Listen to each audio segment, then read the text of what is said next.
Bom, Fábio, hoje eu vou inverter e vou começar te perguntando, então, na Meu nossa Deus, conversa aqui. não estava preparada para isso. Não, mas a gente vai falar solto aqui um pouquinho, até porque eu vi aquele teu vídeo da... Tu falou, gravou um vídeo essa semana Angústia. falando da angústia da quarentena, né? Que tu tá compartilhando o que tu sente, né? Isso eu Uhum. acho que teve aí um alcance enorme, porque, na verdade, tu acho que sintetizou o que muitas pessoas estão sentindo, né? Porque é uma mistura de angústia, de impotência, de limitação do que tu é acostumado a fazer, De né? medo, do De, desconhecido. de medo, de ansiedade e tal. Porque eu acho, assim, que eu penso, a gente tem aí uma série de... O ser humano é muito adaptável, né? A adaptabilidade é muito grande, mas a gente não consegue adaptar coisas, às vezes, de uma forma muito brusca, né? A gente precisa Uhum. de tempo, né? Até adaptar e criar uma nova preparação para a realidade que mudou e tal. E eu acho que isso gera muita angústia, né? Gera angústia, gera a ansiedade de como vai ser depois de e Aham, quando principalmente vai ser esse de, quando, né? aham. E as informações que chegam até nós são informações desencontradas, né? Sempre, né? Todas as verdades, tipo, que caíram por terra, né? Aham, E eu vou te comentar uma coisa que o Rodrigo também me mandou um comentário naquele dia do vídeo, que é bem importante, que é com relação ao trabalho, aham. né? Ah, porque a gente fica pensando assim, ó, a gente tinha uma fórmula, mais ou menos, né? Lógico que a gente vai adaptando, vai trazendo novidades, vai aprendendo, vai melhorando. Mas com relação ao trabalho, a gente tem que criar novos caminhos. Sim. E isso gera uma angústia muito grande. E não é falta de competência, não tem nada a ver com isso. Certamente que não. Tem a ver como a frustração, de repente, de a gente não conseguir fazer Aham. exatamente aquilo que a gente sabe que pode fazer. Tu sabe que bem no começo dessa história da pandemia eu gravei uma série de vídeos e ainda venho gravando, talvez não com uma frequência tão grande. Teve uma época que eu gravei diário, né? E o que eu falei lá nos primeiros vídeos, assim, a gente vai... Tá no YouTube? Tá lá, tá no Instagram. No Instagram. A gente passa por uma crise de mainstream. A gente passa por uma crise de canal de notícia que a gente pode confiar. Eu falei lá no início isso. Uhum. E isso está acontecendo, a gente enxerga isso. Quer dizer, de onde é que eu tiro a informação certa? De onde é que eu tiro a informação que eu posso confiar? Porque, em princípio, as informações são corretas, mas a notícia ela pode ser conduzida para um lado ou para o outro. Eu posso Lógico. fazer uma leitura ou outra de acordo com o que eu quero comunicar. Com certeza. Né? E até com os próprios valores de quem está escrevendo. Exatamente. Então, os canais estão fazendo isso. E, assim, se politizou coisas, assim, que impensáveis. Politizar remédio, uma coisa, sabe? Nós, assim, médicos que a gente lida com Tu sente isso? Essa politização Claro, dos remédios? dentro da medicina não, porque a gente já está acostumado a lidar com isso. São ferramentas de trabalho que se usa o tempo inteiro, né? Mas o que efetivamente acontece contigo nesse quesito, assim, dos remédios? Não, eu acho que a gente tem indicação clara para usar, tem fundamentação para usar. Quer dizer, existe um princípio muito básico na medicina que é primeiro não lesar. Isso é né, primo non nocere, que é um termo que acho que qualquer médico, desde o início da formação, ele vai aprender. Depois disso, quer dizer, se tem evidência científica, o médico tem autonomia para fazer uso, né? Então, o que eu penso, eu acho que acima de tudo é lidar com a evidência que tem e tentar fazer proteção, tentar agir para colocar as pessoas o quanto antes nos seus mundos normais. Essa é a minha ideia, né? Eu acho que viés político no momento desse é desumano, entendeu? Eu acho que isso aí é... Eu não sei se tu passa por isso, Rodrigo, porque, por exemplo, assim, ó, a gente, graças a Deus que a gente muda de opinião, né? Claro. Se as nossas células se renovam diariamente, quem somos nós para não querermos nos renovar dos nossos pensamentos? Ok, tu dar um reset e começar de novo, não tem problema, até porque tu vai trazendo informação e tu vai entendendo.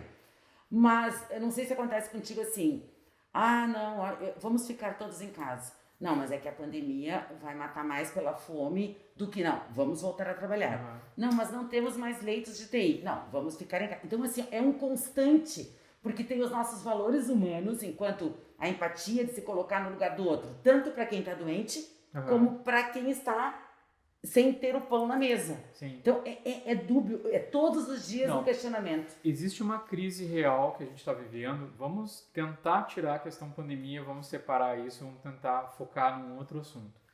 A gente vive uma crise. Esses dias eu vi um termo que eu achei fantástico, assim.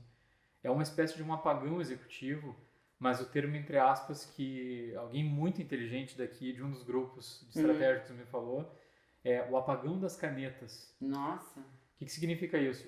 O executivo, né, pessoas eleitas para estar em cargos executivos, elas estão numa situação de proteção, elas não querem se expor. Então, nesse momento, a gente precisa muitas manobras executivas para poder mudar isso aí que tu está falando e assumir. A gente não vê representante político, representante público tomando a frente, dando depoimento, falando, dando entrevista. A gente não vê isso. É um verdadeiro apagão, né? Porque se criou agora uma crise de se eu vou falar, eu vou me comprometer. Se eu vou falar, eu vou criar um problema, né? Então, cria um fenômeno evasivo. Tu acha que isso é porque realmente as pessoas não sabem o que fazer? Porque esse é um momento que a gente nunca viveu e eu até acho que seria natural, porque a gente nunca viveu uma situação. Fábio, as lideranças aparecem em crises e as crises são inusitadas, né? A gente pode ter uma crise agora por uma situação biológica, nós poderíamos ter uma crise climática, nós poderíamos ter uma crise por um acidente nuclear, como já teve, nós poderíamos ter uma crise de uma outra doença que não viral, uma doença bacteriana, nós poderíamos ter uma crise de... Imagina qualquer tipo de crise ampla, entendeu? De proporções amplas a gente poderia ter em outros setores, um apagão elétrico, sei lá, entendeu? Como a gente teve dos caminhoneiros, durou pouco, mas... São crises, né? São crises de proporções muito grandes, né? Isso que tu falou sobre que é nas crises que os líderes aparecem ou nascem, e eu acredito também, porque alguém tem que tomar a frente desse negócio e dizer, não, porque assim, tu não tem problema de errar, pelo menos tu tentou. Claro. O pior é ficar ali parado, esperando ver, e todo mundo esperando, né? E isso, eu noto isso, a gente como morador, vamos falar um pouquinho mais local aqui, de Gramado, que a gente tem acesso às pessoas, às instituições, às autoridades, a gente nota que existe um discurso diferente e uma coisa meio na retaguarda.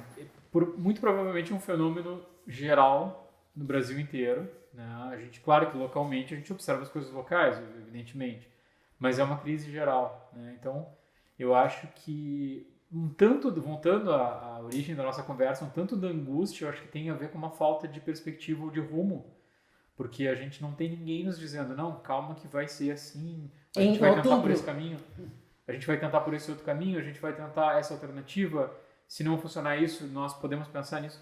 Não existe uma maneira, uma linha de pensamento, né? Rodrigo, fica em casa, fica em casa, fica em casa. Não. Rodrigo, e assim, eu sou uma pessoa que profissionalmente, também pessoalmente, sou uma pessoa que gosta de me programar, que gosta de ter assim, não, agora esse mês que vem, depois final do ano, viagens, não, né, enfim, ou trabalho, até mesmo aqui no nosso trabalho, e aí de uma hora para outra tu não sabe se a bandeira vai estar vermelha, amarela, preta, e aí tu programa e não acontece, gera uma frustração no cliente, gera uma frustração em ti. Então, é um momento bem complicado. Eu acho que uma das coisas interessantes, a gente é atrelado tanto a pré-definições de tempo, por exemplo. O que é um ano? Um ano é um imaginário. Não existe um ano físico, existe um conjunto de tempo que nós baseado exatamente que nós estabelecemos. A gente vive atrelado a esse tipo de convenção, que é uma convenção de tempo, né? Eu te falava outro dia do George Eastman, fundador da Kodak, que ele simplesmente, ele era um empresário, era um empreendedor, o cara era tão fora da curva que ele não usava o ano. Ele não usava o ano, ele disse, não, meu ano, primeiro que 12 meses está errado, ele provou por A mais B, ele tinha um calendário próprio dele, né, dentro da empresa dele, que ele tinha 13 meses, ele fazia uma série de ajustes e tal. Então, o quanto que a gente pode também, às vezes, né, pensar um pouco diferente, por que eu, até o tal final do ano tem que se resolver. Às vezes não existe essa fronteira real, né, numa crise, né? Às vezes pode se resolver muito antes. Então não faz sentido a gente ficar atrelando só aos meses ou ao ano, tá? A outra questão que eu acho que a gente cria também a gente se apega muito às narrativas, né? A gente tem que tentar olhar número, tentar olhar as coisas reais. Por exemplo, mas tem um senso comum que tal fenômeno é assim. A gente vai ter que olhar os números lá e ver se é verdade ou não, né? Será que isso é imaginário? Será que isso é uma narrativa ou é real? Sim. Né?